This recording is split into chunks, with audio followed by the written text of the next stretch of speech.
Hello everyone, and welcome to Life Journal Jumpstart. My name is Garrett Mizunaka, and today we are starting the Gospel of Matthew chapter 1 to 4. It is November 19th, and we're going to jump right in. So Matthew starts off with a list of people, a massive genealogy, which is extremely important in the grand scheme of things, even though it could be honestly kind of boring to read if it's just like straight list of names.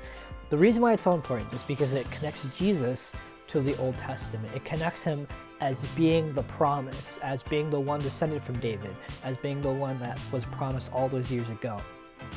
And then Matthew continues that thought by laying out what we know as the Christmas story, or the story of Jesus' birth, but how he fulfills a bunch of Old Testament prophecies in his birth, namely Isaiah 7, Isaiah 60, Micah 5, different prophecies that were fulfilled with Jesus' birth, which Jesus will talk about briefly later tomorrow. But really, we come to the end of chapter 3 and 4, and we see that Jesus is God with us, or Emmanuel. And this is more of a personal thing for me. I love the idea of God with us, or Emmanuel. And sometimes, at least for me, that's such a powerful idea, that God took on human flesh and came down to earth, and that he is with us forever and always.